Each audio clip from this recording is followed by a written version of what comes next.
better known as Hillary Rodham Clinton, is viewed as the kiss of death for Democratic candidates in this upcoming midterm elections, forcing the former presidential candidate to stay low and campaign only behind closed doors.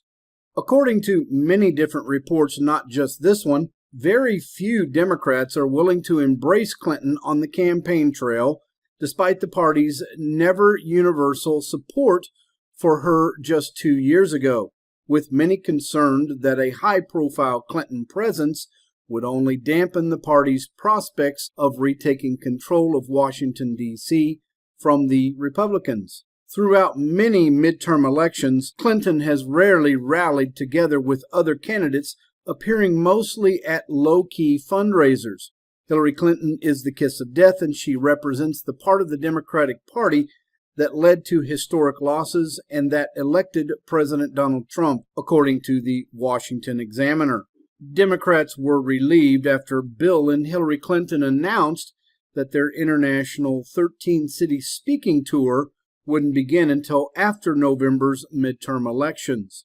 According to U.S. Senator Dick Durbin, Democrat of Illinois, I think they're measuring how they can have the best, most positive impact and have definitely decided to wait until after the elections. But Hillary Clinton, she's agreeing with the Maxine Waters of the world, it appears. Listen to this next soundbite. She's saying civility is not an option. You cannot be civil with a political party that wants to destroy what you stand for, what you care about. That's why I believe if we are fortunate enough to win back the House and/or the Senate, that's when civility can start again. Well, what does that mean exactly, Kellyanne? Look, usually when she opens her mouth respectfully, she offends at least one half of the country, and she did it again. But I think her discourse now is a little bit dangerous. I don't like the implications there. It's one thing to call us deplorable, irredeemable, laugh at people who don't have all the privileges that she has had with her Ivy League law degree and through her marriage to a much more popular a man who actually was a two-term president that she'll never be. I don't like that kind of talk, and I avoid it. My boss has called for civility. He's said that he represents all Americans. We don't run around asking people what their party affiliation is when he's cutting their taxes and allowing their small businesses to be free of regulations and growth. We're impervious to that. And yet, and I want to say something else. I don't see all these Democratic candidates banging down Hillary Clinton's door, asking her to lock arms. She's not, again, she has to go with her husband to do this 13-city tour, $120 million, and I assume they're not going to donate to some center on women's and girls. I don't see her doing that. So I think it's not just unfortunate and graceless, but a little bit dangerous. And I would ask her to check that.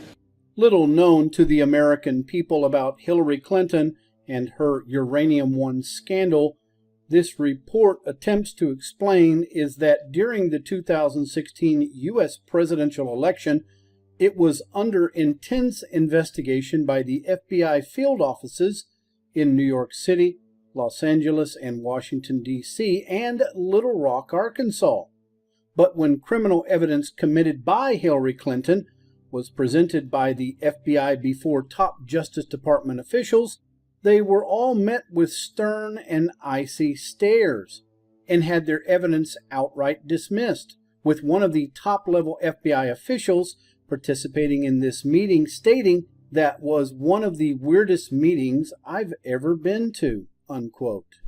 Immediately after the Justice Department shot down the FBI's criminal evidence against Hillary Clinton, this report notes that the FBI director, obviously at the time James Comey, then appointed Diane Upchurch to be the FBI's agent in charge of Little Rock, and with Upchurch being the lieutenant of now disgraced former FBI Deputy Director Andrew McCabe, should have ended this investigation forever.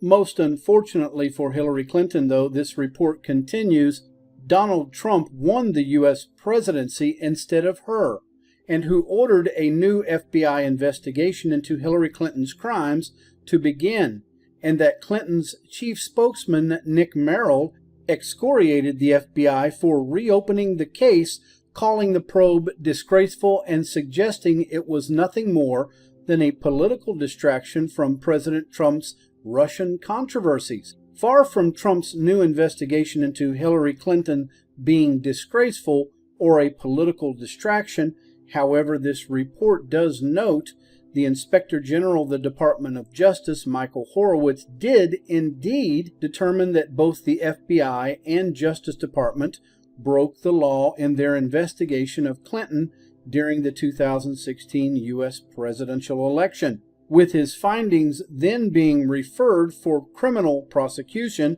and whose final decision was made by, in the hands of now, the deeply feared and all-powerful U.S. Attorney John Huber. The most important thing to know about U.S. Attorney John Huber, this report states, is that he was appointed by Attorney General Jeff Sessions to investigate the investigations of the Obama-Clinton regime, with his specifically being ordered by Sessions to investigate the FBI's surveillance of Carter Page and connections between the Clinton Foundation and Uranium One, with Huber further holding the rare distinction of being the only person President Trump has nominated to have been confirmed to office with a unanimous vote in the United States Senate. To why U.S. Attorney Huber is so feared that even Trump's worst deep state enemies voted to confirm him, this report explains, is due to him having more power than Special Counsel Robert Mueller and Inspector General Horowitz combined, as Mueller can only focus investigations on so-called Russian collusion matters, and Horowitz is unable to bring any charges against anyone he finds that has violated the law. Equally important to note about U.S. Attorney Huber, this report states, is that he is the only U.S. attorney appointed under two administrations, Obama and President Trump, working outside of the politically charged and toxic atmosphere of Washington, D.C., and that the importance of was noted by Huber's University of Utah Law School professor and former U.S. federal judge Paul Cassell, who stated, however this thing comes out, one side or the other will be convinced that the fix was in. You need to find somebody that has respect from both parties and someone who is outside the ordinary political process. So inevitably, to the sheer terror of all of President Trump's enemies in the deep state, viewing this past week U.S. Attorney John Huber supervising the loading onto the Department of Justice's EMP-protected doomsday plane an unknowable number of boxes of evidence against Hillary Clinton in Little Rock, Arkansas, and then bringing them back to Washington, D.C., this report concludes can only be matched by that of Trump himself, who is facing a 2018 midterm election many believe will result in the Democratic Party retaking control of the U.S. Congress, and whose master plan, once the Democrats are back in power supposedly, had been devised by the leftist communist Harvard Law School professor Lawrence Lessig, and whose outline is: number one, once the Democrats supposedly regain control of the U.S. House, and as yet unnamed U.S. congressperson from New York will resign. Number two, New York State Democratic Party Governor Andrew Cuomo will then appoint Hillary Clinton to fill this vacancy. Number three, the Democratic Party-controlled U.S. House will elect Hillary Clinton to be the House Speaker, thus putting her third in line of presidential succession.